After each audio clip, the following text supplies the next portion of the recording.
at any rate, it was very important for me to be here today to support this effort and to support those who undertook it.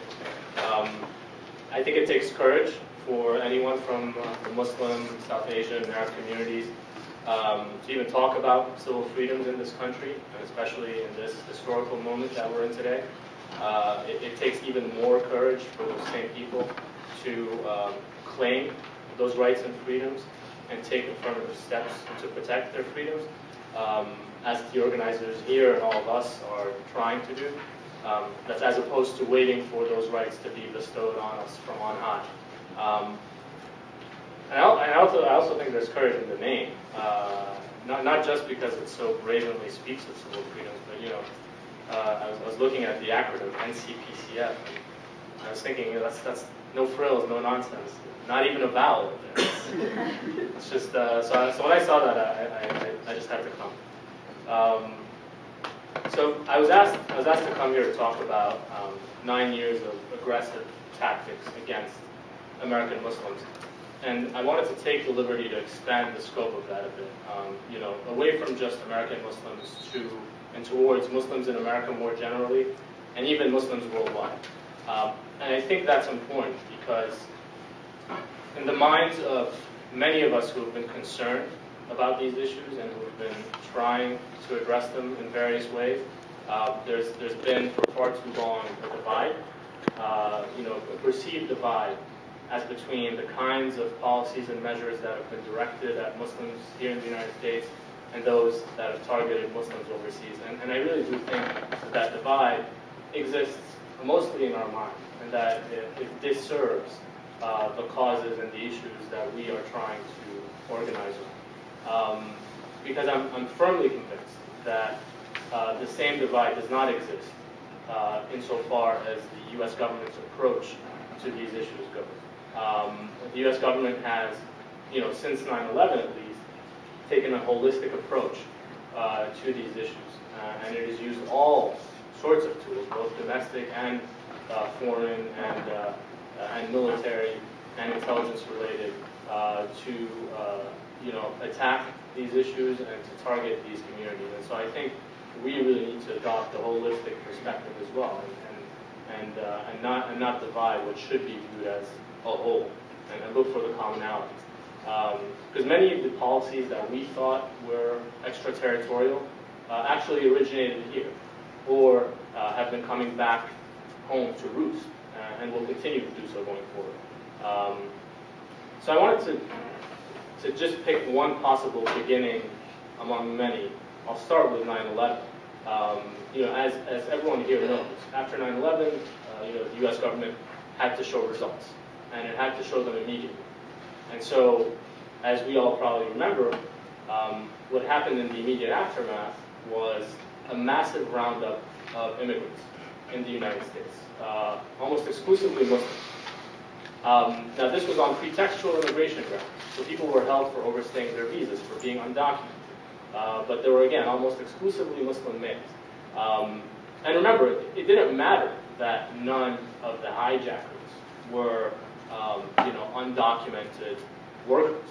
That didn't matter. The population that was swept in was almost exclusively Muslim male, undocumented or visa overstaying working class people. I'll give you a couple of examples from people that I represented, and this was when I was in law school working with some attorneys. We had a Mauritanian client who was here for trade-related purposes, had overstayed his tourist visa to sell wares and buy wares. He'd been rounded up after 9/11, sent to a regular prison, which in and of itself is a violation of immigration law. Sent to a regular prison in Patterson, New Jersey, and thrown in with the general population. At the time I met him, he had had his jaw broken by not just the inmates, but the inmates and the guards, working together and doing what they thought was their patriotic. I also had a Syrian client who was a falafel vendor, and who actually came forward to tell the authorities that two of the men that he saw on television as, you know, part of the group of men who hijacked the planes were guys that you know, he had met at a mosque a few months before when he was in Virginia. You know, that individual was also placed in removal proceedings and thrown into an immigration prison, and eventually deported, even though he had come forward voluntarily to cooperate as the government was asking people in the Muslim community to do. And going overseas, just broadening the scope of it, the selection mechanisms were no better overseas. I had, and I'll just give you some Guantanamo-related examples to illustrate. I had an Algerian client who found himself at Guantanamo for years because one night at 1 a.m., the CIA, along with Pakistani intelligence, showed up at his doorstep looking for his neighbor who lived upstairs. And then the CIA agent realized that, my client too was an Arab out of place, a Muslim out of place, a non-Pakistani Muslim living in Pakistan, an Algerian national. It didn't matter that he was there as a UN mandate refugee, that he couldn't go back to Algeria. There was a credible fear of persecution for him, and the United Nations had given him protection in Pakistan. That didn't matter. The CIA agent then said, well, let's take him in as well. Don't worry, it'll only be for a couple of days. And 8 years went by, and he was at Guantanamo. I had another client in Saudi who was in Pakistan for trade. His name is Ahmed Zuhair. He had no connection to any fighting in Afghanistan or anywhere else, but he happened to be an Arab Muslim male of a certain age in a certain location at the wrong time. Again, he was out of place, or deemed as out of place. Pakistani intelligence services took him in. They sold him for a bounty. He himself found himself at Guantanamo. I have a client at Bagram, a Yemeni national, Amin al-Bakri, who was picked up for no real or known reason in Thailand in 2002. And he's been in U.S. custody since. We suspect that it's because of some tenuous, loose association, so really indirect guilt by association that landed him at the Bagram prison in Afghanistan. But he's still there today. And just some numbers to show you how flawed these selection mechanisms have been, right? In 2002, there were 800 men at one time. Today, there are 172 left. The U.S. government today, in and of itself, in its own reports, says that it only has an interest in about 80 of those men. Everyone else should be released. So 800 at the beginning, and now the U.S. government admits that it's only really interested in 80 of them. That's 10% of the original population. So it shows you what the error rates have been. But it also highlights the political value of these show results. That there's a very real political value that these administrations have been deriving from having a place like Guantanamo, where they can say, look, we're holding these people, from rounding up the immigrants, even though they know full well that they have no connection to the 9/11 plot. There's a very real political profit to be derived from that sort of operation. And no cost, which is something I'll get back to later.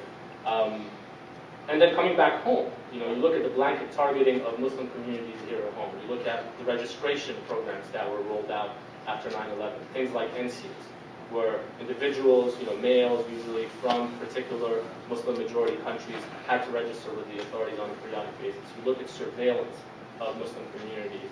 You look at the infiltration of Muslim communities, the use of agents provocateurs who go into mosques and try to create conspiracies out of naught. The use of immigration authority to turn informants, so approaching individuals and either trying to entice them or trying to threaten them into becoming informants against their own families and their own communities. And then, far more commonly, the very aggressive attempts at obtaining voluntary interviews. Approaching individuals at mosques, at their workplaces, at their homes, and trying to pressure them and intimidate them and embarrass them into speaking voluntarily with law enforcement. These are individuals who have not been charged, who aren't people of interest in a particular investigation, but they're still being harassed. The reason the FBI does that is because it knows that our community is particularly vulnerable. People in Muslim, Arab, South Asian communities tend to come from countries where you don't say no to law enforcement, where if someone shows up at your doorstep representing the government, you let them in, you answer their questions. And they take full advantage of that. I had one client in New York City who was a young man, born and raised here, of Pakistani origin. The FBI basically showed up at his office at 2 p.m.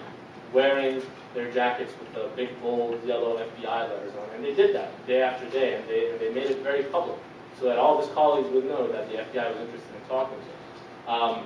He, fortunately, had the rare reflex of, declining to speak with them and asking and telling them that, his attorney would be in touch.